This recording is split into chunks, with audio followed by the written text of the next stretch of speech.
Vamos lá então, Evangelho de Mateus capítulo 5, versículo 27. Até o 26, nós falamos na última quinta-feira. Nós vamos hoje aqui continuar no texto do Sermão da Montanha, e vamos falar aqui então a partir do versículo 27. Ouvistes o que foi dito aos antigos: não cometerás adultérios, ou adultério. Eu, porém, vos digo que qualquer que atentar numa mulher para cobiçar, já em seu coração cometeu adultério com ela. Portanto, se o teu olho direito te escandalizar, arranca-o e atira-o para longe de ti. Pois te é melhor que perca um dos teus membros do que seja todo o teu corpo lançado no inferno. E, se a tua mão direita te escandalizar, corta-a e atira-a para longe de ti. Porque te é melhor que um dos teus membros se perca do que seja todo o teu corpo lançado no inferno. Amém? Pode se assentar agora. Quem pode dar um glória para Jesus acompanhado das palmas bem alegres? Bem alegre as palmas.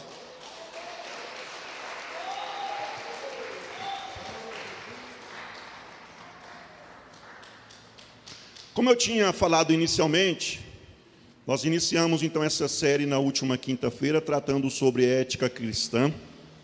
Estamos usando como base dos ensinamentos o texto que está aqui em Mateus, onde nós lemos parte dele, quando Jesus fala dentro de um sermão, ou em um sermão, que os estudiosos denominaram como sendo o título Sermão da Montanha. E como eu havia dito e vou repetir agora, Jesus pregando para a multidão, se encontrava ali algumas pessoas que já começava dentro do seu coração se dispor a acompanhá-lo. Era aqueles que nós denominamos como discípulos, começava sendo ou estava sendo discipulados. E uma grande multidão acompanhava de pessoas ainda indecisas. Também pessoas que estavam iniciando esse processo de acompanhar aquele homem que trazia uns ensinamentos e que operava sinais e maravilhas como nunca vistos em Israel. Um homem que trazia uma palavra e cuja essa palavra produzia dentro do coração humano, dentro da vida das pessoas, uma certa paz, uma certa liberdade, uma alegria, falando de uma forma que outras pessoas nunca conseguiam trazer os ensinamentos ou falar de Deus e produzir esse efeito no coração daquele povo. Os religiosos, os mestres, aquelas pessoas que tinham uma certa responsabilidade de transmitir a palavra de Deus, na época de Jesus, os rabinos, os mestres, eles traziam ensinamentos, mas não conduziam ou não conseguia produzir no coração dos seus ouvintes o que Jesus fazia quando ele pregava os seus ensinamentos. Então uma grande multidão acompanhava Jesus Cristo. E por ocasião, lá no monte, ele trazendo os seus ensinamentos, Jesus começou em um dado momento a fazer um contraste, uma comparação do que a lei de Moisés ensinava a respeito da ética, de como viver como cristão, ou de como viver como servo de Deus, de como agradar a Deus, viver nessa vida, com todas as realizações, as obras, as atitudes que cabe o homem fazer e viver, ou praticar, mas sem o perigo de errar e desagradar a Deus. Então, Jesus começa a mencionar algo que o povo de Israel, aquele seu auditório, aquele público já sabia. Os ensinamentos de Moisés. Principalmente quando ele mencionava os 10 mandamentos. Que é tratado de uma forma, ou recebe o título de decálogo. O primeiro tratado ético que Deus apresentou para o povo é os 10 mandamentos. Então Jesus apresentava os mandamentos, e logo após, ele que trazia uma doutrina, um ensinamento, e o povo percebia que os seus ensinamentos eram um ensinamento que fazia algo completamente diferente, ou seja, que trazia algo que os ensinamentos do judaísmo, trazido pelos fariseus, pelos saduceus, pelos sacerdotes, não conseguia fazer. Eles perceberam que os ensinamentos de Jesus, como eu disse e repito, produzia vida, até o ponto de demônios, espíritos diabólicos, serem expulsos da vida das pessoas. Então aquela multidão percebia que os ensinamentos de Jesus eram algo diferenciado. Chegou o ponto de alguém dizer: que nova doutrina é esta? Que ensinamento é esse, tão poderoso? Que enfermidades são expelidas, expulsas do corpo das pessoas? Que demônios, espíritos diabólicos são ordenados e obedecem? Que ensinamento tão poderoso é esse? Então naquela ocasião, naquele momento, Jesus então apresentava os 10 mandamentos, ou apresentava a forma de se viver que eles tinham aprendido até aquele momento, e dava o seu parecer. E aqui no texto que nós lemos no capítulo 5, versículo 27, Jesus disse o seguinte: ouvistes o que foi dito aos antigos, ou seja, está lá no Antigo Testamento, lei de Deus, para se viver fazendo a vontade de Deus, e se viver respeitando e amando o próximo, que é o primeiro grande mandamento. A lei ensinava que o homem não podia adulterar. Não cometerás adultério. Jesus lembrava eles desse mandamento, está na lei. Aí Jesus, no versículo 2, nós vemos Jesus apresentando para eles qual era o posicionamento dele em relação ao mandamento que Deus havia dado por Moisés, para que o povo viesse ter ele como regra de vida. Quero fazer uma observação: quem não vive ou quem não procura fazer a vontade de Deus está desobedecendo a Deus. E a Bíblia apresenta um nome para essa atitude de pecado, e todo pecado tem suas consequências, a morte. Então Jesus disse: ouvistes o que foi dito aos antigos, aos nossos pais: não adulterarás, é um mandamento. Aí ele complementa: eu, porém, vos digo que qualquer que atentar numa mulher para cobiçar, já em seu coração cometeu adultério com ela. Nós percebemos então que Jesus acrescenta ou apresenta um fator importantíssimo nesse mandamento. Jesus apresenta para aquele povo que não só o ato consumado da infidelidade ou da prática do adultério é o começo e o fim do pecado, mas que o pecado com relação à prática do adultério começa quando o homem, quando a mulher começa lá nos seus pensamentos, dar lugar à cobiça em alguém que não é o seu esposo, a sua esposa, o seu companheiro, o seu cônjuge. Quando ele começa a olhar para alguém que não é a sua metade, e começa a ter desejos e pensamentos impuros em relação àquela pessoa.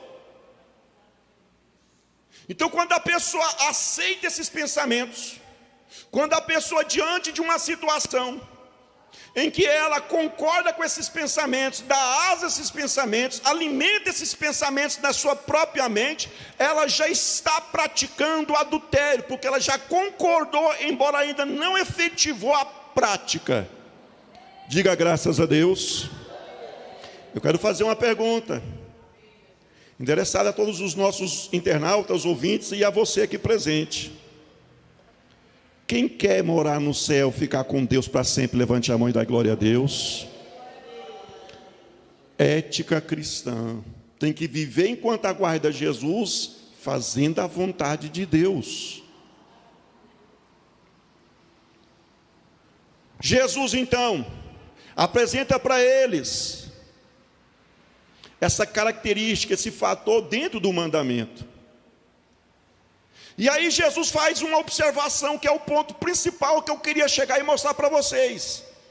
Uma lição que está implícita, talvez até explícita mesmo aqui nesse texto que nós lemos.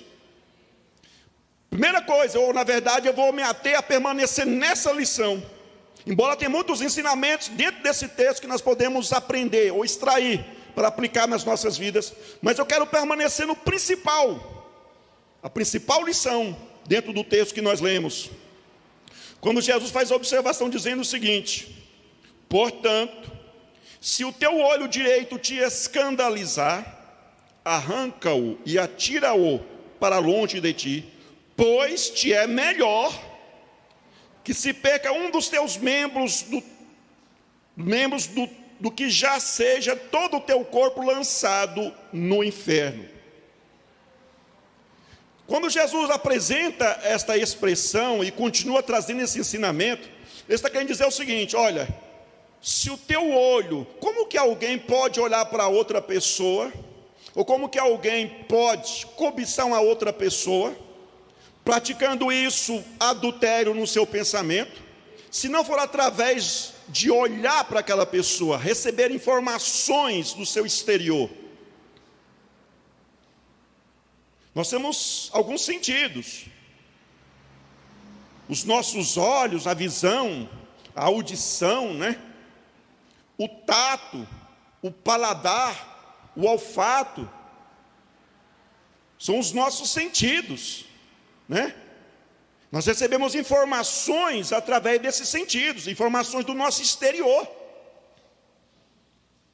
Então Jesus está dizendo o seguinte: quando um homem ou uma mulher olha para alguém que não é seu esposo, não é sua esposa, e o cobiça, está no coração já praticando o adultério, a infidelidade, está pecando contra a sua outra metade, pecando contra o seu cônjuge, e pecando primeiramente contra Deus, porque Ele tem um mandamento para isso. E para se evitar esse mal, aí Jesus faz a menção: se o teu olho direito, eu vou denominar o olho como um membro, um órgão do nosso corpo. Se o teu olho direito te escandaliza, ou seja, se o teu olho direito é a porta de entrada para o pecado na sua vida, arranca-o e atira para longe de ti. Por que esse radicalismo, Jesus dizendo? Porque é melhor para você ter essa atitude de radicalizar, do que você parar completamente com o corpo todo na perdição do inferno. Aí nós lemos esse texto e alguém vai pensar o seguinte: Jesus estava dizendo essas palavras no sentido literal? Ele queria dizer que se alguém, um olho, o meu olho direito, eu tenho 2 olhos, você tem 2 olhos. Nós recebemos informações do nosso exterior através do que nós enxergamos. Mas se porventura o nosso olho, o meu olho direito, se rebeliar contra mim e começar a olhar coisas, ou atentar nesse caso, para uma mulher que não é a minha esposa, me induzindo a ter pensamentos, alimentando pensamentos negativos e pecaminosos, que me faz a prática do adultério no pensamento, se o meu olho direito está tendo toda essa conduta equivocada, e eu não consigo controlá-lo, arranca-o e jogo fora. Será esse o ensinamento que Jesus está dizendo? Não, não é. Embora exista uma lição ali, tem um conceito através dessas palavras que ele estava explicando. Primeira coisa que nós podemos analisar sobre o que Jesus disse: o nosso olho tem vontade própria? Não. É você, o seu ser interior, você que controla aonde olha, aonde bota a mão, o que faz, o que deixa de fazer, o que fala, o que deixa de falar. Sim ou não? Sim ou não, irmãos? O nosso ser interior. O olho direito não é uma pessoa individual que governa a sua própria vontade, ele olha para um lado, o esquerdo olha para outro. Ele não tem uma vontade própria. O meu braço direito não tem uma vontade própria em rebelião com relação aos demais membros do meu corpo. Minha mão direita quer pegar um objeto, o resto do corpo quer ir para lá, e a mão direita está... Não. Você controla todos os membros do seu corpo, as suas atitudes, de uma certa forma. O que Jesus está dizendo aqui é que se um dado momento, você, fazendo a vontade de Deus, crendo na vontade de Deus, querendo fazer a vontade de Deus, mas existe alguma força maior, que está lutando contra você, e que está te induzindo, e você não está tendo mais controle no que os seus olhos olham, não está tendo mais controle no que sua mão está fazendo, significa que você está sendo vencido por algo chamado carne, desejo pecaminoso, natureza pecaminosa que está dentro de você. Diga graças a Deus. E aí, mesmo sabendo que não deve, faz o que não deve. Mesmo sabendo que é errado, faz o que é errado. Jesus está dizendo, se o teu olho te escandaliza, e aí vem a solução. Como eu disse, não é literalmente arrancando um membro, um órgão do corpo, e lançando-o fora. Mas o princípio de neutralizar aquilo que é a porta de entrada para o pecado na nossa vida. Jesus está dizendo o seguinte: se o teu olho direito te escandaliza, porque aqui dentro do contexto ele está falando com relação à cobiça do adultério, ou que tem como resultado o adultério.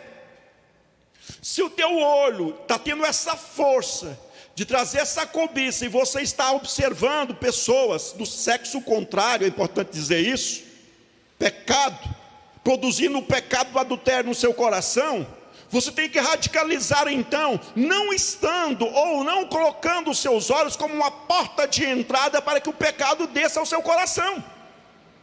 Como que se aplicaria isso então, irmãos? Algumas pessoas vão dizer, pastor, isso é radical demais. Mas é o que a Bíblia está dizendo. Olha a lição implícita, arranca o olho e joga fora.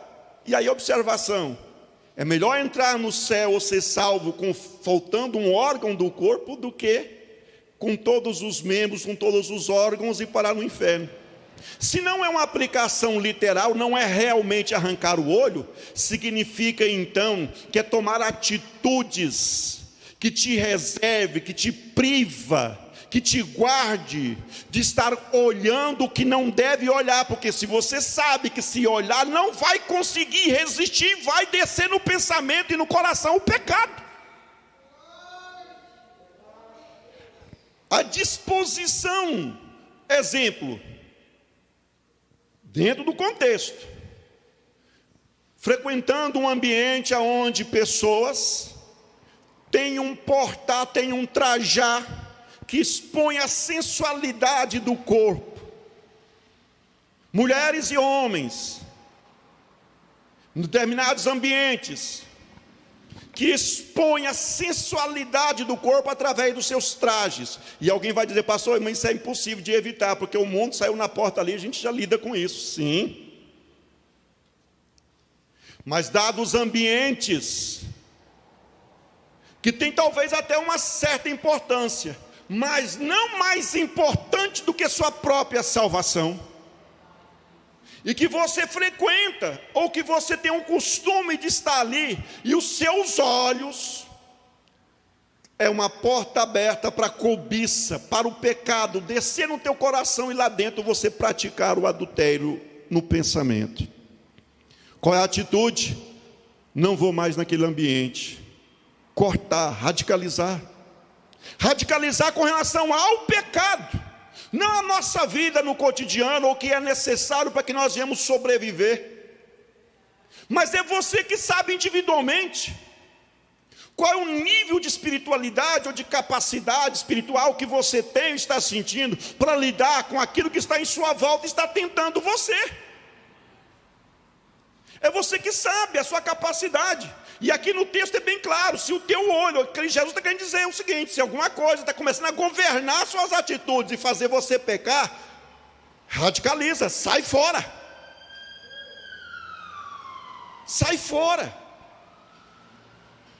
Se você é induzido a fazer algo, vou trazer alguns exemplos, a gente tem que trazer. As pessoas trabalham num ambiente onde a pessoa serve bebidas alcoólicas.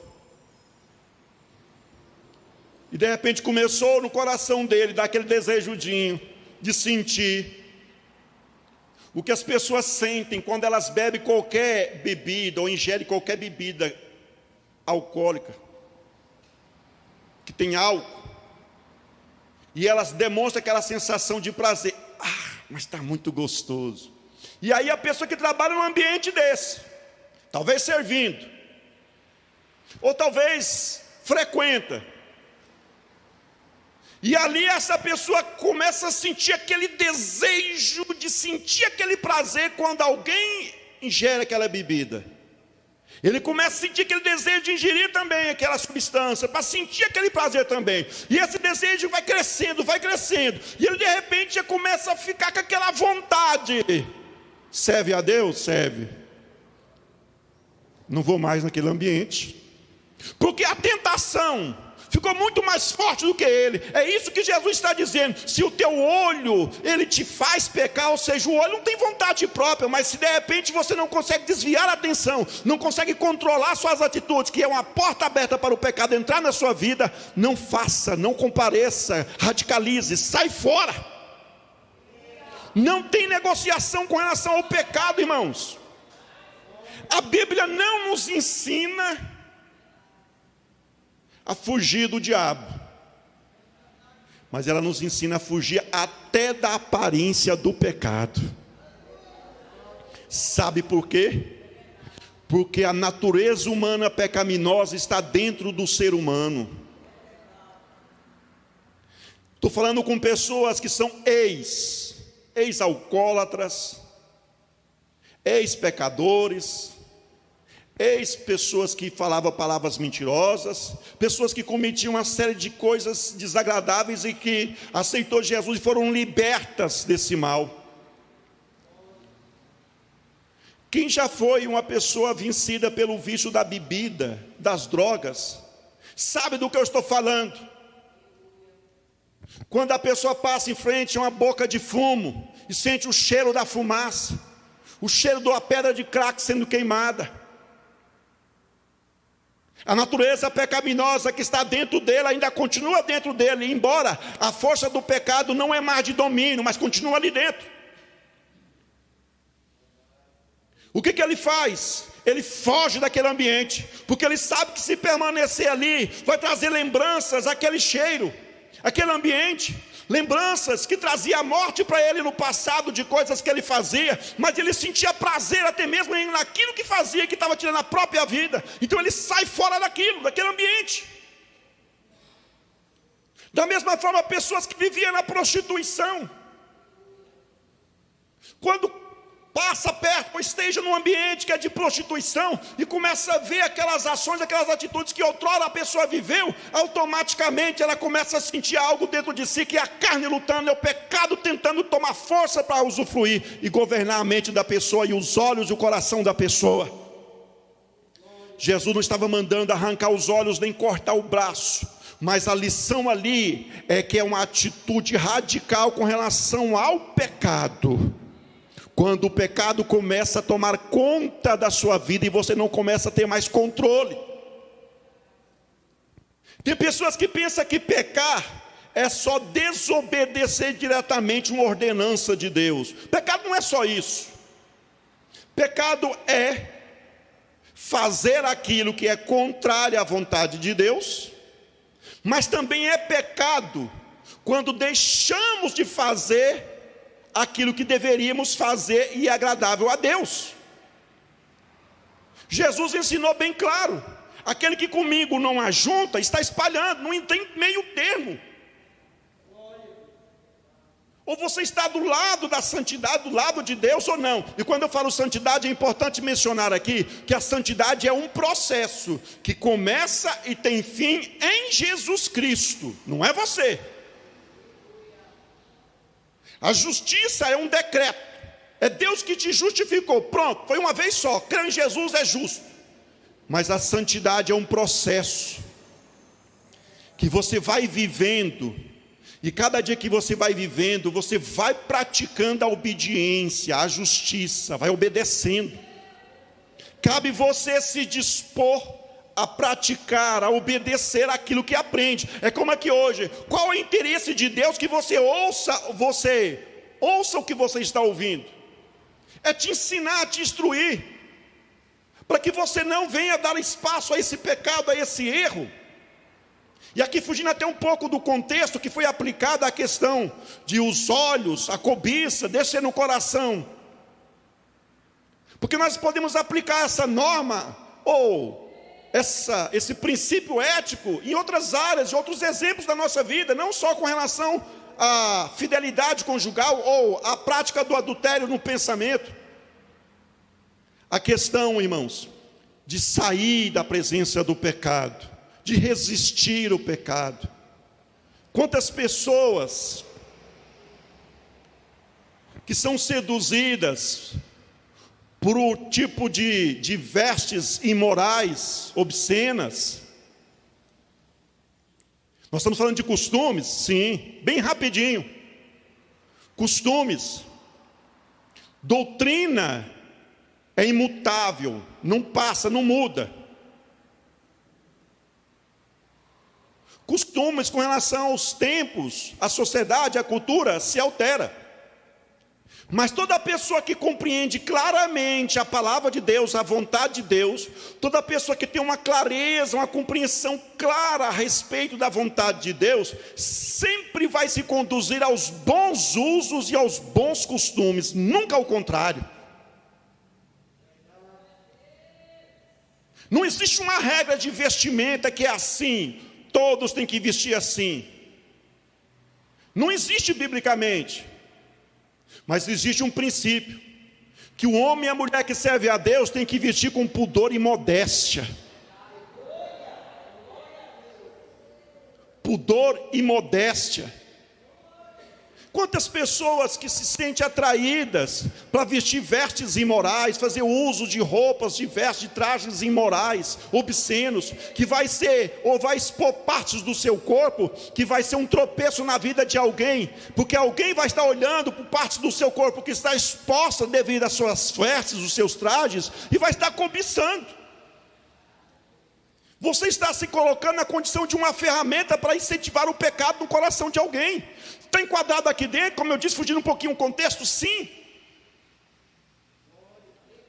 Jesus dizia então para aquele povo: eu porém vos digo, a lei diz, não adulterarás, eu vos digo, qualquer que lá no seu pensamento começar a cobiçar a mulher do próximo, que não seja a sua, o esposo que não seja o seu, já começa a alimentar o adultério no seu interior.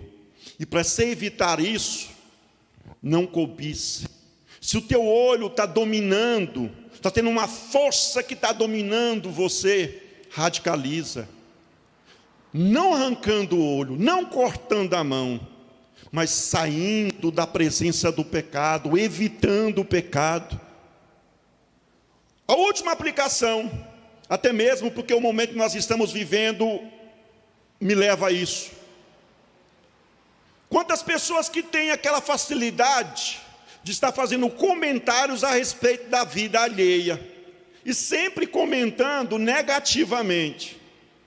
Talvez não tenha nem informações sobre o assunto, sobre a pessoa, informações detalhadas sobre a questão, mas começa a ouvir qualquer coisa a respeito da vida de alguém, se envolve no diálogo e começa a comentar e falar também, defamando o próximo. Será que isso é pecado, irmãos? Foge da aparência do mal. Vem trazer informação que não convém. Vem trazer notícia, está na internet, isso, irmãos, que está na internet não importa. Importa que o seu nome está no livro da vida, e convém você fazer a vontade do Senhor, para ir lá habitar com Ele, quando Ele voltar para buscar a igreja. Foge. Meu irmão, minha irmã, fica para lá com seu comentário, eu prefiro ficar com Jesus aqui. Alguém vai ser julgado lá, Jesus vai julgar a pessoa, e vai julgar com o mesmo coração, com a mesma atitude que me julgou. Que não tolera o pecado, mas é amor, é graça. Tem pessoas que querem graça na vida. Jesus me perdoa, mas não quer graça na vida do próximo. Vigia, você é homem e mulher de Deus. Radicaliza com relação ao pecado. Foge da aparência do mal. Não deixe, se o teu coração começa a te incentivar e começa a dar aquela queda no sentido espiritual, e você começa a perceber que está praticando o que não deve, foge, sai fora, muda de atitudes, muda de ação, haja diferente, para que você possa preservar aquilo que Deus te deu, aquilo que Jesus realizou por você na cruz do Calvário, através do sacrifício dele. E quando soar a última trombeta, você vai adentrar o céu com júbilo, com alegria, recebendo a coroa da vitória.